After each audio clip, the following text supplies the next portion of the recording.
become stronger so she would no longer have to hide behind Rudeus.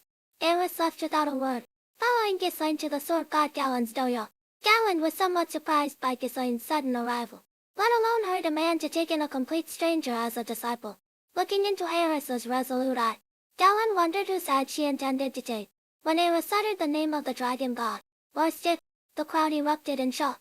Even Galen couldn't help but laugh, saying that aside from himself, he'd never heard of anyone wanting to take the dragon god's head. But empty words wouldn't cut it. Galen assigned one of his disciples to duel Eris to test her strength. However, despite having superior swordsmanship, the dojo disciples were inexperienced in actual combat and quickly fell to Eris, who had survived the brutal demon continent. Seeing that, Galen decided to step in himself. Even though the sword god merely stood still, Eris felt an overwhelming pressure. She put all her strength into a strike, only to be instantly blasted away. Witnessing Eris struggle to her feet despite her severe injuries, Galen decided to make an exception. He bestowed upon her the title of Sword Saint and accepted her as his disciple. This caused some dissatisfaction among the others, but since it was the sword god's decision, no one dared to object. Eris then began her training under Galen.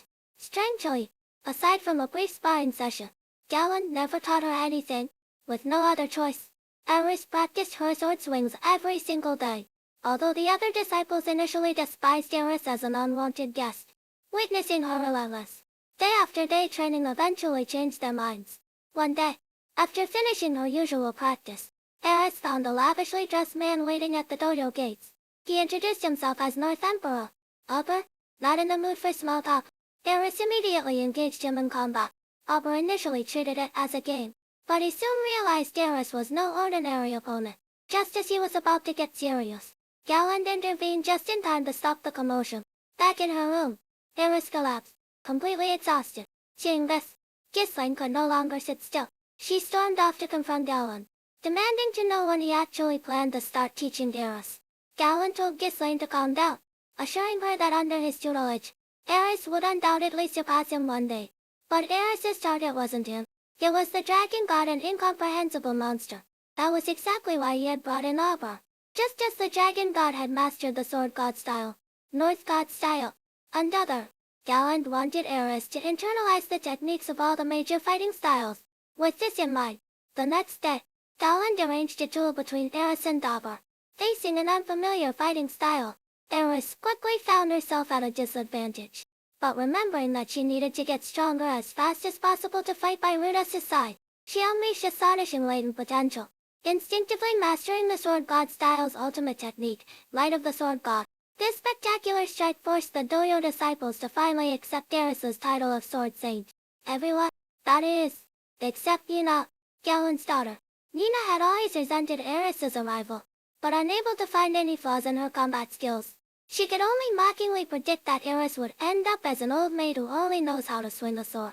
Eris merely smirked and replied that, regrettably, she already had someone she loved. Hearing Eris describe Rudeus, Nina refused to believe such a person could actually exist.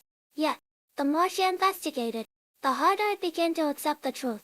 Not only did Rudeus exist, but his exploits were far more legendary than Eris had described. Unwilling to accept this, Nina decided to defeat Rudeus herself and make him her captive, just to spite Eris. But to Nina's surprise, there was no shortage of people wanting to challenge Rudeus. Some even fought off other challengers just to cut in line.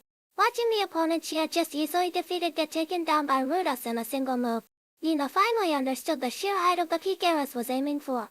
She also realized how weak she truly was in the face of genuine strength. Returning to the dojo, she immediately joined Eris in her grueling training. Sometime later, Galen invited Leah, the water god, to the dojo. Upon meeting, Leah immediately recognized Eris's immense potential, but stated that Eris wasn't suited for the water god style and that she had nothing to teach her. Galen clarified that he didn't expect Leah to teach Eris anything. He simply wanted her to act as Eris's opponent. Hearing that Eris's goal was to defeat the dragon god, Leah was visibly surprised, but declared she wouldn't waste her time on Eris until the girl could defeat her own disciple. Galen had no choice but to arrange a duel between Eris and Leah's disciple, Isaroti. Even against Eris's relentless, storm-like assault, Isaroti handled it with ease. Yet, when she faced Nina, she was instantly defeated. Finding this result fascinating, Galen decided to have the three of them spar against each other daily. But no matter how many times they fought, Eris couldn't beat Isaruki. Isaruki couldn't defeat Nina, and Nina couldn't overcome Eris either. Realizing this deadlock wouldn't work, the three decided to sit down and discuss their observations. Isaruki pointed out that Eris leaked too much killing intent during fights, whereas Nina leaked almost none. Nina couldn't beat Eris because she always fell for Eris's fints and traps. However, Isaruki's water god style training included specific exercises to resist such mental manipulation. Though they had identified the problem, they had no solution. Just then, Eris noticed Nina wearing an outfit identical to Ghislaine's.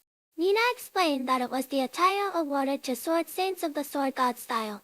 Annoyed that she didn't have one, Eris immediately demanded Nina take her hunting for the monster whose pelts were used to make it. Isaruki tagged along for the fun.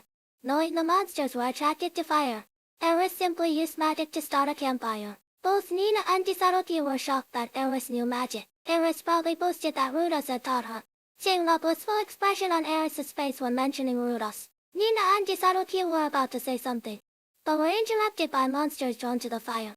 For the three of them, these beasts were a piece of cake, and they soon gathered enough pelts. Back at the dojo, Nina caught up with Eris as she was leaving. She told Eris that if she wanted to learn how to suppress her killing intent, she should take a nice bath and think about her beloved Rudeus. Eris didn't understand what Nina meant, but Nina explained that whenever Eris mentioned Rudeus, her killing intent vanished completely. The next day, Eris' dual eyes healed once again. This time, for a brief moment, Isaruki completely lost track of Eris's killing intent, and was instantly struck down. Realizing she had succeeded, Eris finally broke into a smile. Though her ultimate goal was still far away, she believed that one day, she would catch up to Rudeus' footsteps. When will Eris finally reunite with Rudeus? Follow my channel to get the latest episode updates first.